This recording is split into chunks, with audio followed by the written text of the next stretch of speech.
श्री गणेशाय नमः। जय श्री राम।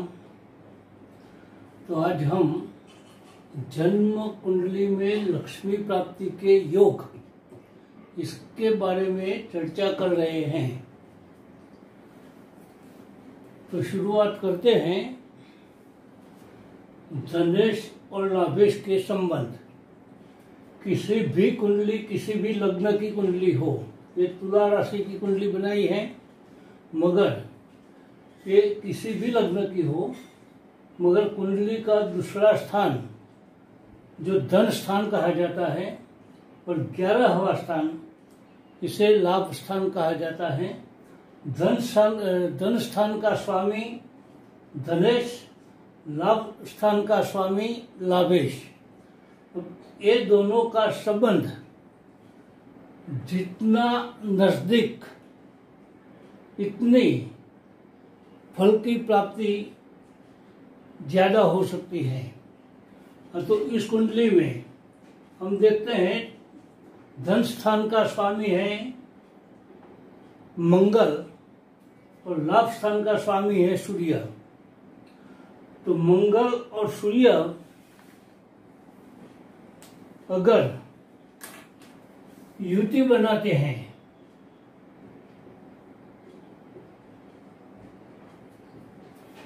तो धनेश और लाभेश की युति लाभ स्थान में हुई तो ये लक्ष्मी प्राप्ति का बढ़िया फल देने वाला योग बन जाता है। अब ये युति लाभ स्थान में है, अगर धन स्थान में भी होगी तो भी ये बढ़िया लक्ष्मी प्राप्ति का योग बनाता है। अब ये युति यहाँ नहीं, किसी भी स्थान में हो तो केंद्र में होगी तो भी योग बना रहेगा। 5वां और 9वां त्रिकोण स्थान कहलाता है, यहाँ पर बनेगी युति तो भी अच्छा रहेगा। 3, 6, 8, 12 में युति बनेगी तो उसकी फल देने की क्षमता कुछ कम हो जाएगी। अब किसी भी एक ग्रह अगर उच्च राशि में है तो क्षमता फल देने की बढ़ जाती है। अगर नीच राशि में है, कोई भी एक ग्रह युति बनाने वाला अगर नीच राशि में है तो फल देने की क्षमता कम हो जाती है। अगर मित्र राशि में है तो फल देने की क्षमता कुछ और बढ़ जाती है। अगर सम राशि मतलब न मित्र न शत्रु, इसे सम राशि कहा जाता है। तो सम राशि के संबंध में अगर हैं तो फल देने की क्षमता अच्छी रहती है। अगर मूल त्रिकोण में एक ग्रह युति बनाने वाला मूल त्रिकोण में होगा तो भी लक्ष्मी प्राप्ति का फल देने की क्षमता उसमें बढ़ जाएगी। स्वराशिस्थ। अब ये देखिए, यहाँ पर मंगल है, यहाँ पर सूर्य है, तो ये मंगल अपनी स्वराशि में हुआ तो फल देने की क्षमता बढ़ जाएगी। अगर ये दोनों में से एक भी, ये तो सूर्य है, ये अस्त होने वाला नहीं है, मगर मंगल और सूर्य साथ में वृश्चिक राशि में युति करते हैं और अगर मंगल अस्त का है तो फल देने की क्षमता बहुत कम हो जाएगी। और अगर दूसरी किसी राशि से धन स्थान और लाभ स्थान में अगर उसके स्वामी कोई और होते हैं और जो एक भी ग्रह उसमें से वक्री हो जाता है तो भी फल देने की क्षमता कुछ ज्यादा रहती है। क्यों? वक्री ग्रह हमेशा अच्छा फल देता है। अब योग बनाने वाले ग्रहों के अंश, वे जो सूर्य और मंगल दोनों के अंश के बारे में भी विचार करना चाहिए। किसी एक का या दोनों का अंश, एक अंश के 6 अंश का ग्रह होगा तो उसकी फल देने की क्षमता 0 से लेकर 33% हो जाएगी। अगर एक भी ग्रह या फिर दोनों ग्रह 7 अंश से 12 अंश होगा तो 34 से लेके 66% तक फल देने की क्षमता रहेगी। अगर ये युवावस्था में 13 अंश से 18 अंश में एक भी ग्रह होगा या दोनों भी ग्रह होंगे तो उसकी फल देने की क्षमता 100% रहेगी। अगर 19 से 24 अंश में एक या दोनों ग्रह हैं तो फल देने की क्षमता 7 अंश से 12 अंश जितने ही हो जाएगी, 34 से लेकर 66% तक। और 25 अंश से 30 अंश अगर ग्रहों के एक भी ग्रह या दोनों का होता है तो 0 से लेकर 33% तक उसकी क्षमता फल देने की होती है। उसके बाद हम विचार करेंगे स्थान का। अगर ये धनेश और लाभेश ये दोनों में से किसी एक में युति करते हैं तो फल देने की क्षमता उसमें तो सबसे ज्यादा हो सकती है। मगर 1, 4, 7 और 10 केंद्र स्थान कहा जाता है, उसमें अगर युति बनती है धनेश और लाभेश की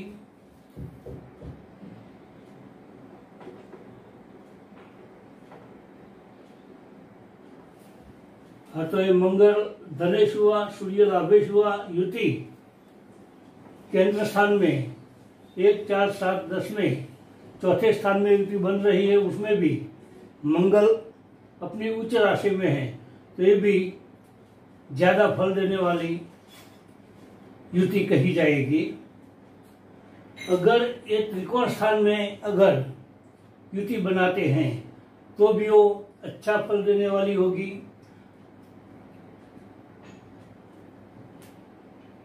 3, 6, 8 और 12 ये स्थानों में होगी, फल तो जरूर मिलेगा मगर उसकी फल देने की क्षमता कुछ और कम हो जाएगी।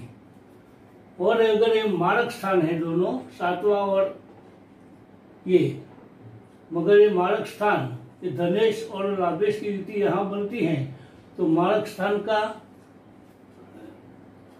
असर कुछ कम रहेगा मगर उसकी लक्ष्मी प्राप्ति का योग तो बन ही रहा है। तो ये दोनों स्थानों में अगर युति बनती है तो फल तो मिलेगा ही और ये भी अच्छा मिलेगा, मगर मारक स्थान के 5-10% कम भी मिल सकता है।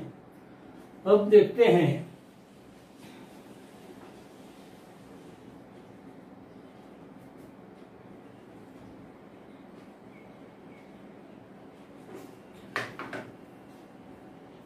युति के बाद परिवर्तन। यहाँ सूर्य है, यहाँ मंगल है। सूर्य की राशि में मंगल और मंगल की राशि में सूर्य, तो ये हुआ परिवर्तन योग। अब धनेश मंगल है, लाभेश सूर्य है, तो धनेश की दूसरी राशि मंगल की यहाँ पर है, यहाँ अगर सूर्य बैठा है तो भी ये परिवर्तन धनेश और लाभेश का हुआ। साथ में सप्तमेश और लाभेश का भी परिवर्तन इसे कहते हैं। मगर वो लाभेश और धनेश का परिवर्तन के हिसाब से लक्ष्मी प्राप्ति का योग बन जाता है।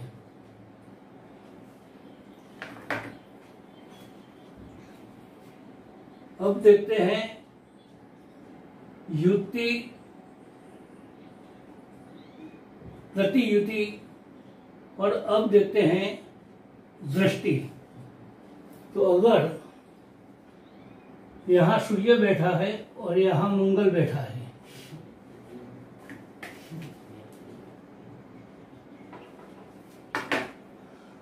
आमने सामने दृष्टि होने के कारण लक्ष्मी प्राप्ति का योग बन जाता है। मंगल यहाँ पर अपनी नीच राशि में है, तो फल देने की क्षमता कुछ कम हो जाती है। यही दृष्टि किसी और स्थान में भी हो सकती है। यहाँ सूर्य है, यहाँ मंगल है, तो भी एक दूसरे पर परस्पर दृष्टि हो जाती है और लक्ष्मी प्राप्ति का योग बनता है। अब सूर्य यहाँ पर नीच का हुआ तो वो योग देने फल प्राप्ति देने की क्षमता कुछ कम हो जाती है।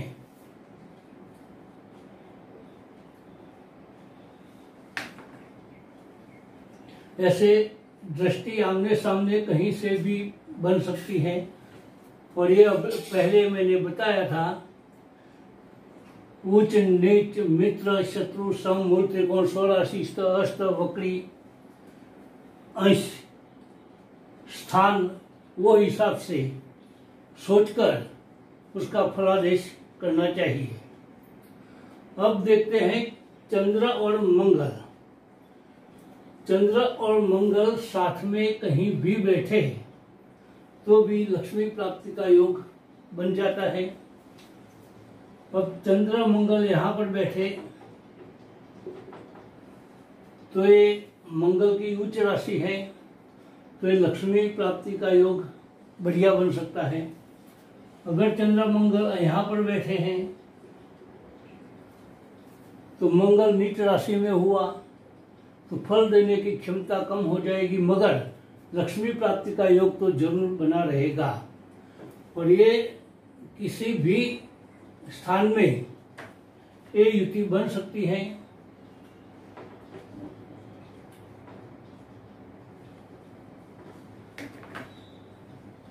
अब दृष्टि का सोचते हैं, तो दृष्टि में आमने सामने अगर दृष्टि है तो भी लक्ष्मी प्राप्ति का योग बन जाता है। और परिवर्तन, तो चंद्र की राशि में मंगल नीच का होता है और मंगल की राशि में चंद्र,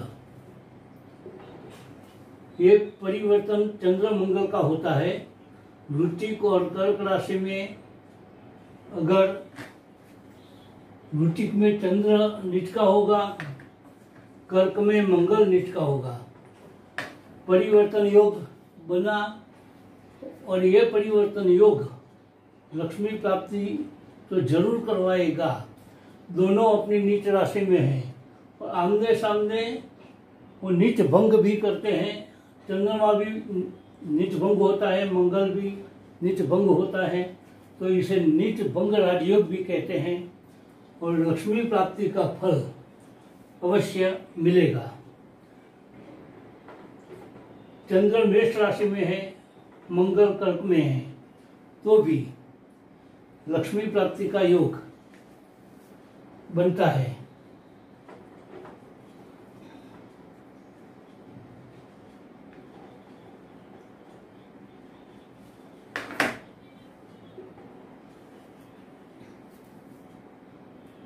लग्नेश और धनेश, तो इस कुंडली में लग्नेश बनते हैं शुक्र और धनेश है मंगल। तो शुक्र और मंगल दोनों साथ में यहाँ बैठे हैं,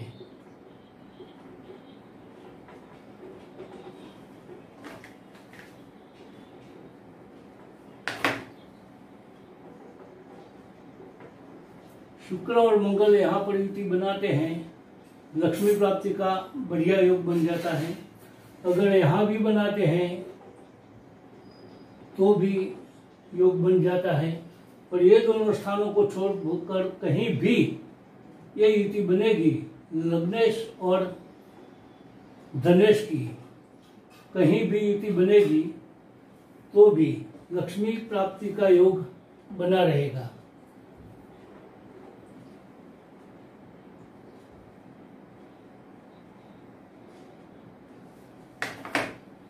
परिवर्तन, तो यहाँ पर मंगल है और यहाँ पर शुक्र है, तो ये परिवर्तन हो गया। शुक्र की राशि में मंगल है और मंगल की राशि में शुक्र है, तो ये परिवर्तन योग बन गया, लक्ष्मी प्राप्ति का योग बन जाता है। और ऐसे भी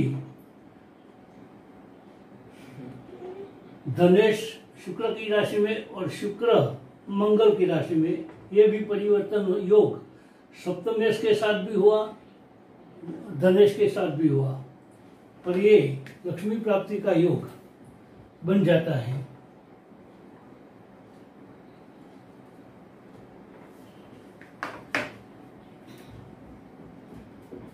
ऐसे ही धनेश और भाग्येश का संबंध भी लक्ष्मी प्राप्ति का योग बनाते हैं। तो धनेश भाग्येश है बुध, धनेश है मंगल, ये दोनों की युति यहाँ भी हो यहाँ भी हो तो लक्ष्मी प्राप्ति का बढ़िया योग बनता है। अगर यहाँ ये दोनों में नहीं है, किसी और स्थान में है, तो उसकी फल देने की क्षमता कम ज्यादा हो सकती है, मगर लक्ष्मी प्राप्ति का योग जरूर बनता है। अब बात करते हैं बुध और मंगल की प्रतियुति। तो मंगल की राशि में बुध बैठे हुए हैं और बुध की राशि में मंगल, एक परिवर्तन योग प्रतियुति, ये भी लक्ष्मी प्राप्ति का योग बन जाता है। अगर बुध यहाँ पर बैठे हैं और मंगल यहाँ पर है, तो भी ये परिवर्तन योग धनेश और भाग्येश का हो रहा है, लक्ष्मी प्राप्ति का योग जरूर बनता है।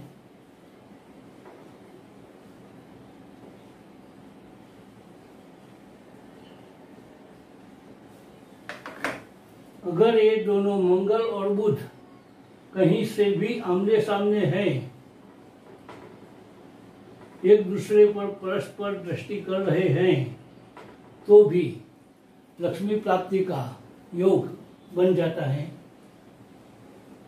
यहाँ पर है मंगल और यहाँ पर है बुध, तो भी आमने सामने दृष्टि से कहीं भी आमने सामने होने चाहिए, तो लक्ष्मी प्राप्ति का योग धनेश और भाग्येश बना देते हैं। और भाग्येश और लाभेश, भाग्येश 9वां स्थान का स्वामी, लाभेश 11वां स्थान का स्वामी, ये भी परस्पर युति दृष्टि या परिवर्तन से संबंध बनाते हैं, तो ये भी लक्ष्मी प्राप्ति का योग बन जाता है। ये सब जो हमने योग देखे, धनेश लाभेश, धनेश अगर उच्च का है, ये मंगल अकेला ही लक्ष्मी प्राप्ति का योग बना सकता है। धनेश अगर उच्च का है तो भी ये लक्ष्मी प्राप्ति का योग बन जाता है। किसी भी लग्न की कुंडली हो, यहाँ पर जो राशि आएगी उसका स्वामी अगर कहीं भी उच्च का होकर बैठा है, तो ये लक्ष्मी प्राप्ति का योग जरूर बन जाता है। दूसरी बात करें तो जन्म लग्न से या फिर चंद्र से 6, 7, 8, 10 और 11 में शुभ ग्रह चंद्र, बुध, गुरु और शुक्र में से सभी ग्रह या कोई 1, 2, 3 ग्रह बैठे हैं 6, 7, 8, 10 और 11वें स्थान में लग्न से 1, 2, 3, 4, 5, 6, छठा, 7वां, 8वां, 10वां और 11वां, ये स्थानों में लग्न से 6, 7, 8, 10 और 11 स्थान में शुभ ग्रह यदि बैठे हैं तो भी ये लक्ष्मी प्राप्ति का योग बनाते हैं। ऐसे ही चंद्र कहीं भी बैठा है तो चंद्र से 1, 2, 3, 4, 5, 6, 7, 8, 10 और 11, चंद्र से लेके 6, 7, 8, 10 और 11वां स्थान में अगर शुभ ग्रह बैठते हैं तो भी लक्ष्मी प्राप्ति का योग जरूर बनता है। और ये सब जो हमने योग देखे, ये सभी योग चंद्र कुंडली से भी बन सकते हैं। चंद्र कहीं भी बैठा हो, समझो कि चंद्र यहाँ 8वें स्थान पर है, तो ये वृषभ राशि यहाँ रख देने की और यहाँ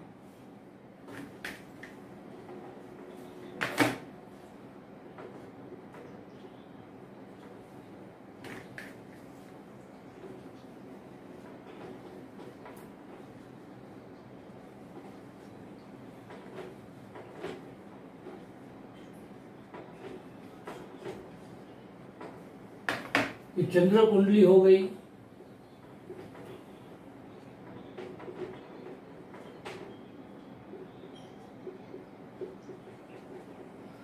अब यहां से सब धनेश और लाभेश, धनेश भाग्येश, भाग्येश लाभेश, धनेश बुध कहीं भी उच्च का हो गए हुआ, बुध कन्या राशि में उच्च के होते हैं।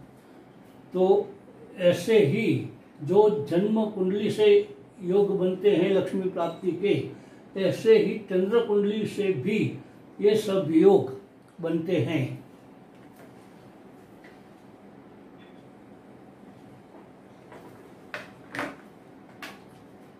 आज जो हमने लक्ष्मी प्राप्ति के योग की चर्चा की, ऐसे और भी लक्ष्मी प्राप्ति के योग हैं। कभी आगे कुछ वीडियो बनाएंगे, उसमें उसकी चर्चा करेंगे। और हम अगला वीडियो एक बनाएंगे, उसके लिए अगर ये सब धन प्राप्ति के योग बनते हुए भी फल नहीं देते हैं तो क्यों फल नहीं देते हैं, उसके लिए उसका क्या कारण हो सकता है, फल क्यों नहीं मिल रहा है, तो ये बात हम सोचेंगे आगे के वीडियो में। आज बस इतना ही। अगर ये वीडियो आपको पसंद आया तो आप सब्सक्राइब जरूर करिए। जय सिया राम।